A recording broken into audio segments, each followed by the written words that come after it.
The year is 1967 and the Domodedovo Air Show. An annual Soviet parade is taking place. However, during this air show, the Soviets seem to release a new fighter plane, something that has the United States on its heels. In fact, the US was found saying, "We currently have no fighter in our operational inventory that could consistently, if successfully, combat the Foxbat."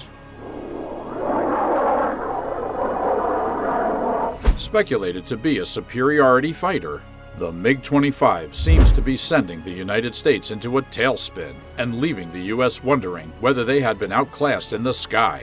But with intense panic setting in, the United States had to respond with what many believe to be the greatest fighter jet in history. But let's back up a bit and find out why the need for the F-15 became so important for the United States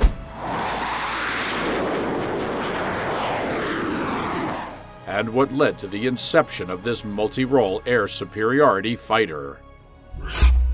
The Cold War battle for air superiority. While the United States and the Soviets were not directly engaging one another in combat, the rise of numerous proxy wars was slowly becoming something that pitted these two superpowers against one another. During the early parts of the Cold War, the United States heavily relied on the Lockheed U-2 Dragon Lady, a spy plane capable of flying at a service ceiling of 80,000 feet and flying at almost Mach 1. While it wasn't fast, it could fly at such an altitude that Soviet air defense missiles couldn't reach it.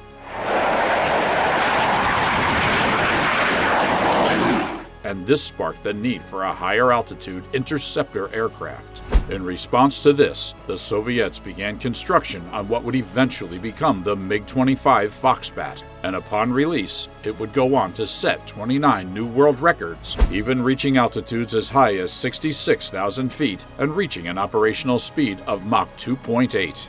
However, thanks to its powerful thrust, the Foxbat could have reached more than Mach 3.2. So while setting these records, the United States started panicking and even suspected the large wings would make it more maneuverable than US aircraft, while the frame must have been built from new lightweight materials to increase the speed. Thus, the need for new air superiority aircraft in the United States was becoming more apparent, and the US was already facing losses of the F-4 in Vietnam. The creation of a masterpiece. You see, in an attempt to design something that could directly combat the Foxbat, the United States sent out a request for proposals to various companies after finishing the requirements for this new single-seat fighter.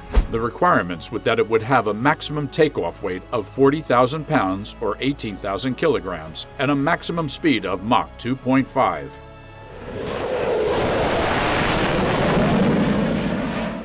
With a thrust-to-weight ratio of 1:1 at mission weight. The US also called for a twin-engine arrangement, which could have helped with maneuverability, but the definition of avionics was left largely undefined. With numerous proposals, the US Air Force finally announced the selection of McDonnell Douglas on December 23, 1969, and the production officially started.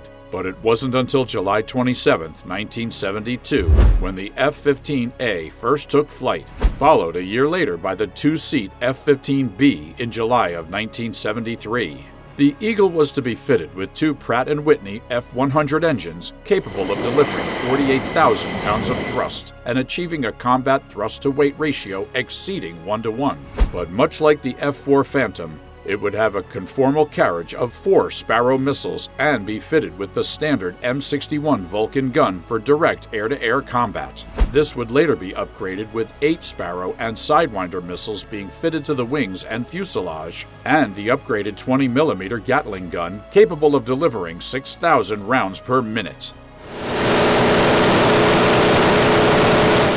Inside the F-15 had the look-down, shoot-down radar system, which could easily distinguish low-flying moving targets from normal ground clutter. Being fitted with advanced avionics and computer technology for the first time would lower the pilot workload, requiring only a single pilot to shave off some weight. Additionally, the engines were fitted with variable air intakes and a computerized air inlet control system, which could be adjusted for optimal air intake at any speed or angle of attack. A new jet the Soviets would fear. After strenuous testing, the F-15 proved to have a continuous advantage over smaller aircraft like the F-5. In fact, the U.S. Air Force threw everything it had at the time at the F-15, but the Eagle always came out with an advantage, especially the higher-mounted cockpit, giving it a full 360-degree view for the pilots. As part of the testing, the U.S. would even strip the F-15 of non-mission critical components and remove as much paint as possible to make it lightweight. This resulted in the Eagle climbing non-stop to almost 30 kilometers and shattering previous Foxbat records by more than 25%. In fact, the Eagle became so advanced that many of the U.S. allies wanted a piece of the action.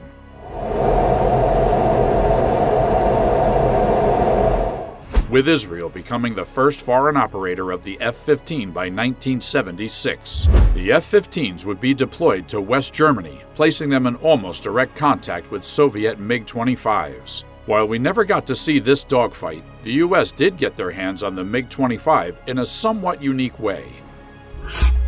The disappointment that was the MiG-25.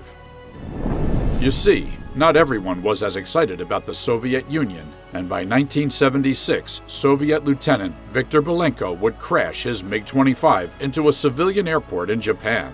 After recovering the crash, the Foxbat was sent over to the United States for analysis, and what the U.S. found surprised even the most skeptical of aviation enthusiasts. Even though the MiG-25 was similar in size to the F-15, it was built from nickel-steel alloy, which meant it weighed nearly twice the weight of the F-15.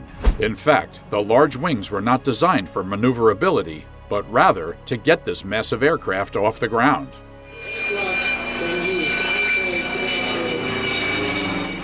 Due to the weight and size, the MiG could only pull a 4.5 G maneuver, something that shocked officials in Washington, as the Eagle could do almost twice as much. It was finally determined that the MiG-25 Foxbat was only designed as a high-altitude interceptor that would be designed for intercepting bombers, but it had nothing else to bring to the table. The Soviets relied purely on the propaganda of this massive aircraft and kept all the details about capabilities highly classified. Finally, the mystery of who had the better air superiority fighter was settled, and the F-15 Eagle came out on top. But what about the modern era? The F-15 in modern times. As of this video, the F-15 has been upgraded numerous times. However, it has won more than 100 fights without a single defeat, giving it one of the best records of any aircraft. Whilst it was essentially made as an air-to-air combat fighter, it had become a formidable asset for U.S. ground strikes, which essentially made the F-15 Strike Eagle the best multi-role fighter in the U.S. Air Force during the Cold War. With deliveries of the F-15EX now coming into service, it seemed the older versions of the Eagle will soon be retired. In fact, the U.S. Air Force plans to retire more than 300 of these aircraft with older configurations by 2025. But what do you think of the F-15 and the MiG-25 if they would ever meet one-on-one? Who do you think would come out on top? We would love to read your comments below, and make sure to like and subscribe to our channel for more aviation content.